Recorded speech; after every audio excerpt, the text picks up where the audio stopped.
Hi, it's Kevin May, Editor-in-Chief of PhocusWire. Welcome to the PundIT Show. This is number 14. Unusually, I'm actually here in New York City this week, over in the US, here at PhocusWire Towers, downtown Manhattan. So joining me this week on the PundIT Show is John Matson, the MD of Voyager HQ. Good afternoon. Good afternoon. How you doing? I'm okay. I'm a bit tired. Jet lag. Came over from London yesterday, but all the better for seeing you and having you on the podcast. Thank you very much. Just a little bit, for the uninitiated, just give us the kind of the 2-minute overview of what Voyager HQ is and what it does, how it was formed, etc., etc. Sure.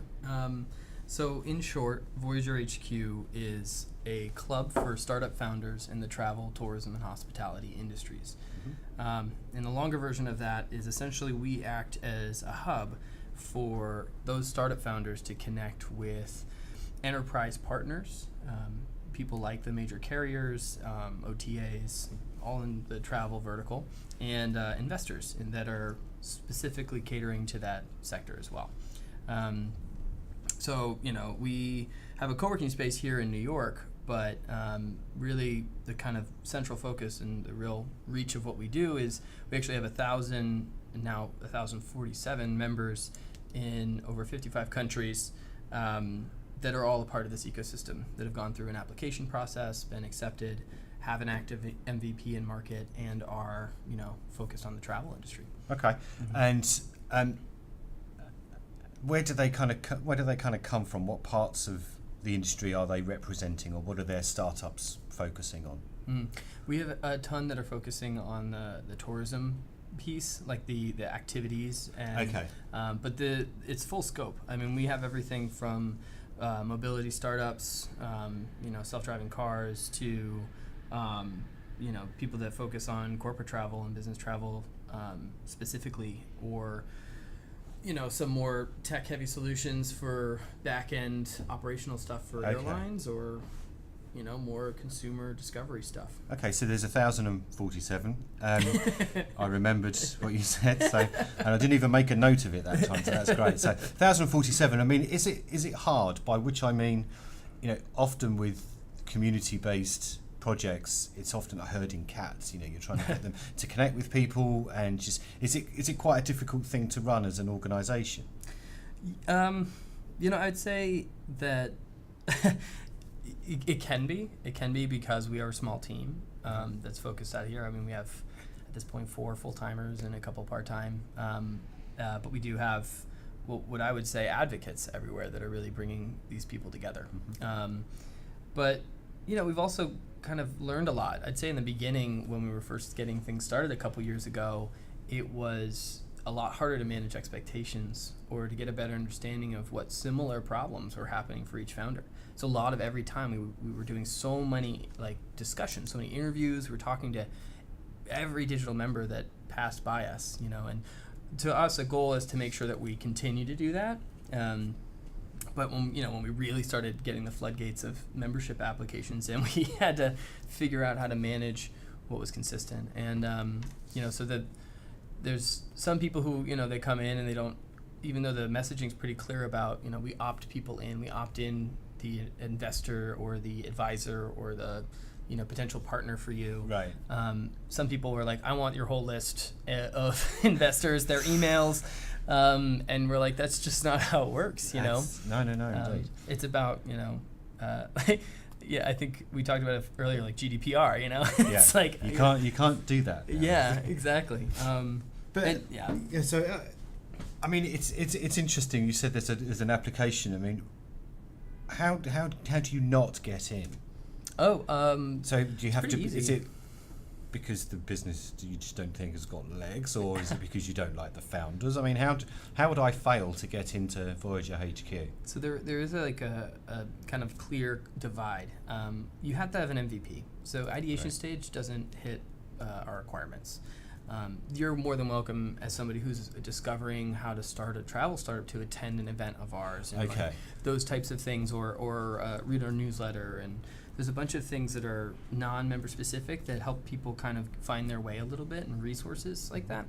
And actually, many things is we would promote an article by PhocusWire, you know, in that same type of channel. But that's one requirement. The other one is that you actually have to impact travel, you know, because we do have tech startups that are not just you know, focused on travel. I think Riskified is a good example. You know, they weren't focused on the OTA market until they'd already hit a bunch of other e-commerce companies. But when, you know, they had already had legs and everything, but weren't necessarily just doing travel, that's something that we talk to them about and try to help, you know, open the market up. Okay. Yeah, that's kind of the two requirements. Okay. On the Voyager HQ website, there was right at the beginning there was a line that I thought was quite interesting. It said, "To us, travel can do better." And I just wondered if you could explain that. I think, well, if anybody's ever had a delay on a flight, you just know what I mean. Like there's so many fragmented pieces of the industry, and I don't think that's to the fault of the industry. I think that's the fault of conditions. And when the inventory is being held by a very specific series of suppliers, it's going to be difficult for people to have this type of open mindset for new solutions for the end consumer. Okay. And I think that for that, when we were really mapping out the vision, our hope is that we can create a more interconnected community, not just for the founders. The founders, I think, the most important part of networking the founders is that they can help create value that they can then demonstrate to these larger enterprise companies. And, you know, I should say these members that we have, those are all founders. Those are all specifically, you know, a CEO, a CTO, somebody on a founding team. And on the other side, we have hundreds of these investors and advisors and industry professionals that we do, you know, active POCs with, proof of concepts for those who are unfamiliar. But we try to help them launch campaigns with founders. But, you know, without the ability for these founders to interconnect themselves, they have no way of demonstrating that they could be valuable and are going to last through the volume that a large, you know, airline is handling or something. You know, Okay. It just shows the need for the fragmentation to be unified. This general vision of what the end consumer is actually experiencing. Yeah. We saw a lot of this at our summit. Yeah. Really, you know, that was our first test of and I should preface, I mean, we've been around only 2 years, so Okay. a lot of this was an experiment in the first place, and it's really just been about like serve value to founders. But the hope again is that at the summit, what we did is we had these roundtables that focused on end consumer issues. Okay.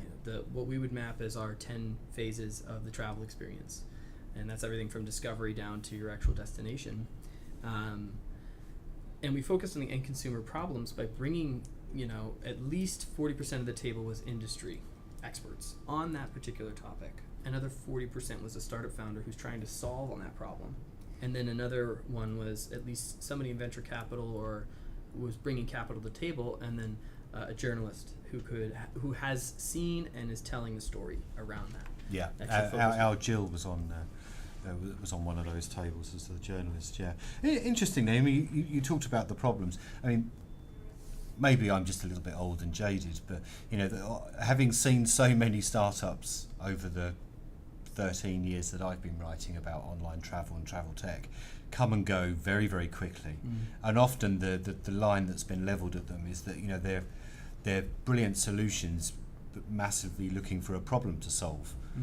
And you know, because, you know, I don't know, if it's a consumer facing thing, then, you know, the user experience is amazing and it's all this kind of stuff, but they're not actually solving something that there was a problem in the first place.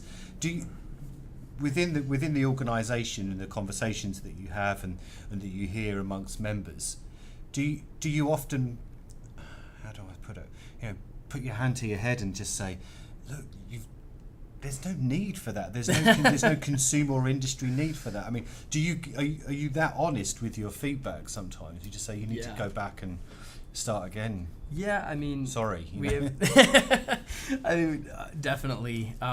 You know, we're as a community, we're very supportive. Of course, you know, that's what we aim for. That's part of our our ethos. But there's definitely consistent ones that we're finding, especially on the discovery side. Everyone who's trying to solve for the 32 tab issue, where you're booking across all these tabs, that's like the same problem set that people have been pitching for a decade. And it, although that might be like a minor inconvenience for somebody who's booking the travel, they're not actually focusing on the end benefit. And I'm seeing a lot of that, right? Like, they're not actually thinking holistically about, it's not that they want to solve for the 32 tabs. Maybe they like the 32 tabs. It's more about, like, how can I holistically put, you know what I mean? Like, think about what they really should have in that experience, like, how do I make them more connected to a travel agent or professional that, like, can make this problem go away? There's so many different approaches, and I completely agree that most people are saying, like, this one frustration they had this one time, it's probably a big problem for everyone in the world. I was backpacking around Southeast Asia and couldn't find a hostel in Vietnam, so I created this. And there must be billions of people in the world who have that problem. Right. I mean, it's fairly easy to be cynical about it, because I think the failure rate is fairly high, I think, in travel, which is a shame, because you get some great ideas, but and some good founders, really, who get burned on the industry, which is a shame, because and I think that's something that we're also trying to help, because so a lot of the reason that these larger players also see value in something like this is if they do have an innovation team or like an entrepreneurial mindset around what they're working on. There's so many benefits to connecting with founders, because 96% of travel startups fail, right? Like, that's like even above all cross industry. It's like it's the highest rate, I'm pretty sure. And so what you find out of that is this amazing talent pool, like just everybody who's been immersed in that industry for years, or at least for like a really accelerated short window of time. And training people for the travel industry is also extremely specific. And so, we are also trying to help founders who had to exit, unfortunately, in not a favorable way, find something that gets them on their feet again and doesn't, totally turn them off to what this industry could be and how they can benefit somebody, Yeah. Come back with something, with a different idea. I mean, interestingly, I mean, I like this idea that you're connecting them to the other parts of the industry to help them, solve mutual problems, I guess. But what are some of the frustrations that startups have when they're suddenly exposed to the rest of the industry? Is it often around legacy technology, or is it because companies aren't interested in working in startups because often they're arrogant enough to think that they can do it themselves? Is it those kind of issues and others? I would say all the above. Yeah, and it actually depends on who they're working with sometimes. Sometimes it's the access to inventory.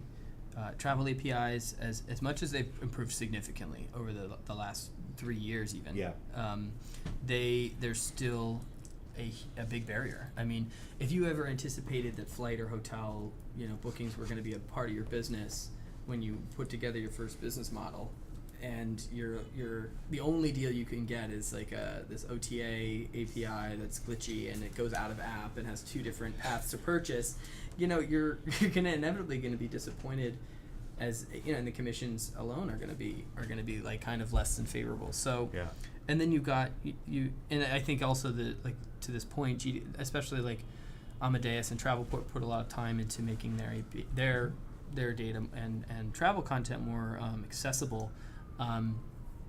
Even that still is this high cost barrier to entry, and it requires a big onboarding process, time that founders don't have, and so there's a lot of frustration around that tech stack. And I know certain companies are trying to make that better. Like Amadeus is definitely trying to make that more accessible, because it's a terrific business line, really. I mean, if you pick out one of these that ends up making sense, it's a huge payoff, right? The upside. But the other frustrations, to your point, would probably be the sales cycle. And I wouldn't necessarily put it as arrogance but I would definitely say that they are not concerned with what happens to the founder. They think this is one of multiple deals that's happening. So say you're a B2B startup working with airlines, and you've got this POC running. Well, the POC is actually divided between like 4 different departments, and you really should have segmented out your budget and what the cost of this implementation would be across all those budgets so that they could actually get a clear line and get the okay. And without that, in that initial meeting with everybody in the room, it's going to be really, really hard to get everybody aligned again. So the frustration ends up becoming like almost miscommunication. And that's something that we try to help coach founders on, but also help coach our partners on. The airlines do an amazing job at what they do, right? And this is not what they're normally doing day to day. So they have to put their attention on what their job function is. Yeah. As a VP, they've got a lot to do, and but if they can just find this one like through line that's like an easy implementation, and we try significantly to make that even easier, then it lowers the sales cycle, and that's really what we're aiming for. But that's definitely a big frustration. Yeah, quite. And I'm sure there are many others. But I mean, an interesting trend of the last few years has been established travel brands launching their own accelerators or their own incubator programs. JetBlue, all the GDSs have had different types of programs. There's Lufthansa in Europe, British Airways in Europe as well. What do you think their motivation is to do that? So, I mean, let's do the cynical one again. There is this idea that they're kind of just talent spotting, because it's a way of doing acqui-hires and things like that to get some people on board.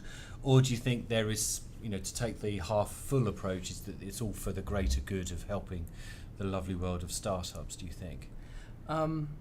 So probably the person who's the program director on it still has that mentality of we're helping startups, right? But the initial interest of a corporate VC or a corporate run accelerator has historically been, and this isn't just the travel industry, I mean this is everywhere. Yeah. And again, this like my background wasn't in travel, and I think a thing that I saw commonly around corporate accelerators is that they weren't focused on the founders' benefits. I mean, just naturally, this isn't of the fault of anyone who's running one or anyone who even launched one, but the incentives aren't aligned for a corporate entity to try to help a startup get its legs. Not necessarily. There's got to be short-term benchmarks and gains, and it's very difficult for those incentives to be aligned. So what I would envision, or what I would see, is that there's there's different approaches that I've seen that I think are really great. It's like, so JetBlue, to your point earlier, right? That venture group is actually entirely spun out. Yep. And that is smart, because what they're focusing on is super long-term plays. Yep. And that was what they were that's what they were challenged to do. And I think that makes a lot of sense, because you're going to have your natural M&A, but that doesn't have to run through your venture group. Your venture group should be scouting industry-wide. And a lot of what we, I think that, sorry, I'm stumbling on this part, but the Amadeus has a specific startup program that runs separate of their VC. Yeah. Right? Also super smart, because the incentives, again, are completely separate. But no matter what, those are still going to be lying on the interest of the corporate entity. So that's where we find a lot of value for us being run out of a family office. So, like, our background is, the founder of, I don't know if I mentioned this earlier, did I? I don't think so. No. I'll chop this out. But the founder and CEO of Fairportal, Sam Jane. Yeah. So he is the one who backed us and is a co-founder of Voyager HQ. That, it was very important that we set it up outside of his corporate entity of Fairportal. Yeah. And so we can run with these other programs and help them find something from the ecosystem itself, from the startup ecosystem, that makes sense for the business short term, but also these other long term plays. So we get to kind of have this both approach, I should say, like, kind of parallel approach with how it makes sense with them on a potential product implementation path, or something a little bit more long term. Okay. And one of the things that we've been noticing a little bit recently, and I think the CB Insights people have been writing a bit about, is an apparent squeezing of early seed rounds. And I just wonder, certainly the last year, 18 months, there have been fewer A's and B's, and all the big money's gone into the the mega F's and G's and stuff like that. So broadly, what are some of the kind of the funding investment issues that your members are facing? Is it those types of things, struggling to get hold of not seed, not early stage, but second round Series A's and B's? I think the B's are doing okay. Yeah. You're probably very familiar with this, right? Like the way to navigate strategic investments, as you would call it, smart money, right? By the time you're anywhere near Series B, if you're not doing strategic, it's very unusual and generally kind of a warning sign, in my opinion.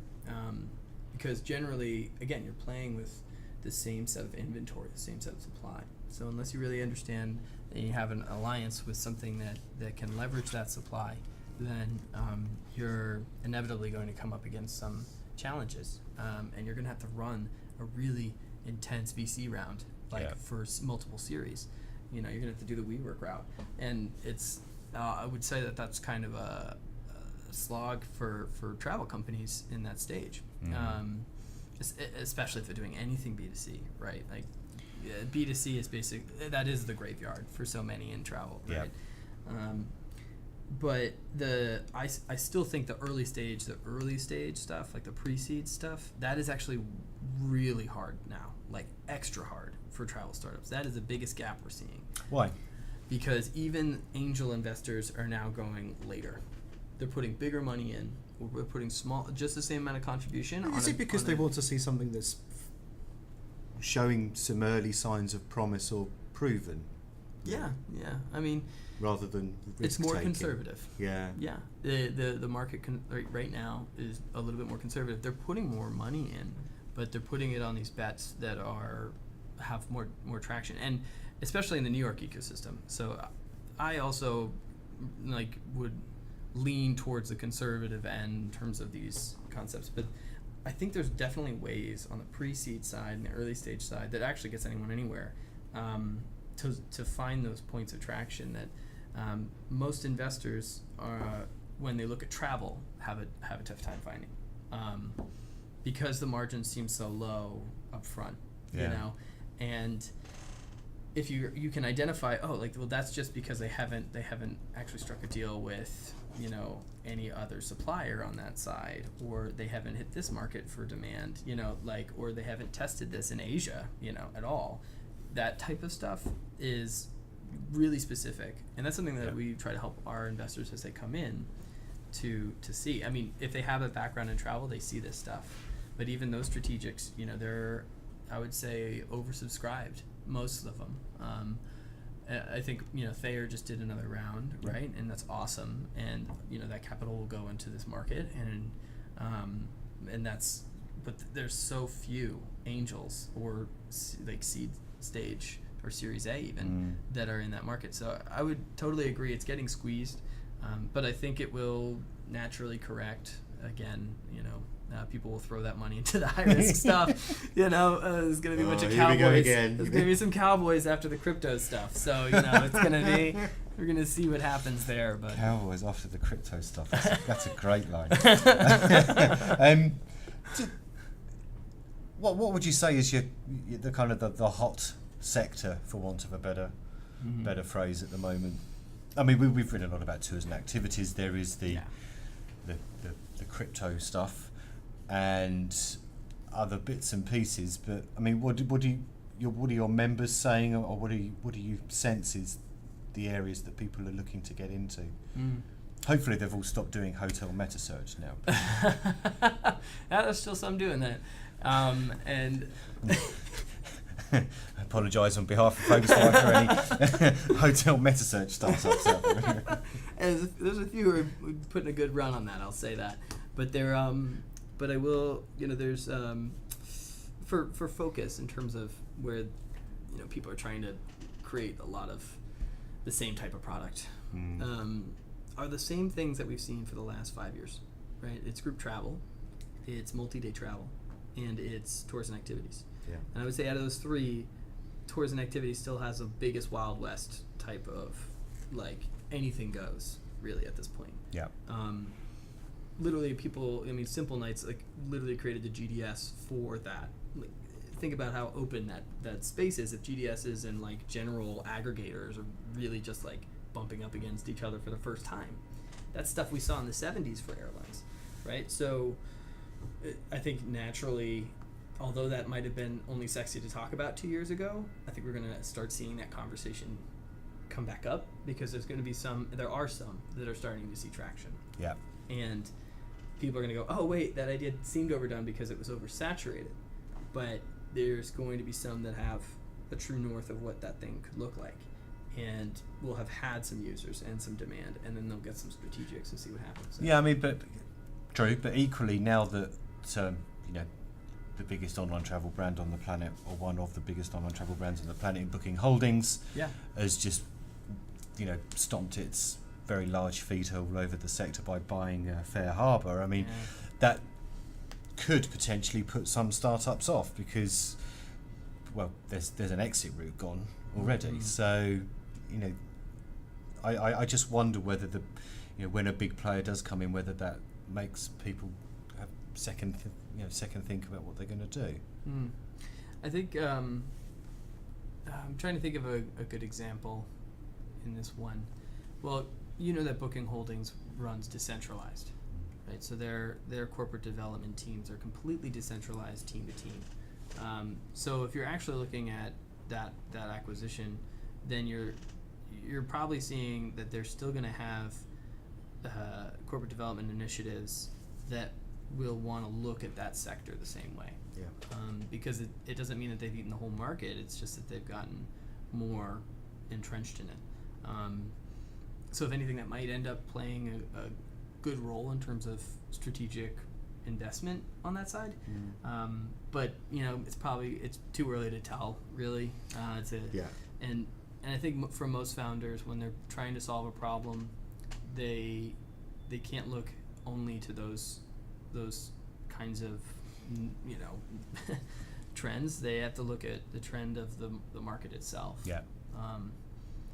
And so on the tours and activities side, there's still so much wide open space, I think. Yeah, it's massively fragmented. Yeah. It's there's lots of suppliers that still aren't online. They're still using paper tickets and Excel spreadsheets and things like that. So that opportunity is there. I'm very conscious of your time, John. I was curious. You're here in New York. You're based here. There's that other startup community out on the West Coast, Silicon Valley, I think it's called. What are some of the inherent differences between the startup scene here in New York and over there in California in Silicon Valley? So funny enough, I'll be out there this week for both Travel Tech Con, shout out Travel Tech Con, and then also for the Skiff Tech Forum, where they're doing their first tech forum out there. But we're going to be hosting our first breakfast while I'm out there. So we'll actually get to see face-to-face all the members that we've been corresponding with in the San Francisco, Silicon Valley area. So I'll have a much better grasp in terms of some of the main things, not just digitally transmitted to me, but also face value. But in terms of having been in the startup ecosystem in New York more broadly for about 6 years now, the thing that I see, at least on the fundraising side for travel startups, is that B2C is way more friendly on the West Coast, especially LA, actually. LA is like super receptive to lifestyle startups. So something that has to do a lot more with that kind of end consumer, approach. There's a lot of money going into that type of stuff because of the ecosystem. And then in San Francisco, you gotta, that's just the venture capital. It's where most of the money is. New York's the second, right? But New York has a much more focused, conservative B2B angle Okay. than pretty much anywhere else, which makes sense. You know, there's highly regulated markets that are handled here, and that are the base of industry here in banking. But yeah, I think those are some of the kind of big ones. There's also this funny kind of an air that if you raised in New York and then you go to Silicon Valley, then they go, why couldn't you raise in New York? There's this like really interesting ethos around, or I don't know if it's ethos, but like mentality. How bizarre. It's slightly changing. That's been a running thing for years, but now it's changing because of how much capital is actually being generated. Right. Okay. So it's you hear it a little bit less, but it is interesting. So for any startups that are listening, you know, you might want to like tap a couple investors in Silicon Valley first, depending on what you're building, obviously. But it just in terms of like to be able to say like, oh yeah, we did it a little bit there too, but we wanted to check the ecosystem out just for your narrative. Okay. Yeah. Well, that's great. John Matson, thank you very much. Oh, thank you For joining us on the part of PundIT Show. So what we will do is take a picture because we've been, our excellent equipment here is, the microphone between us is hanging on a plant leaf.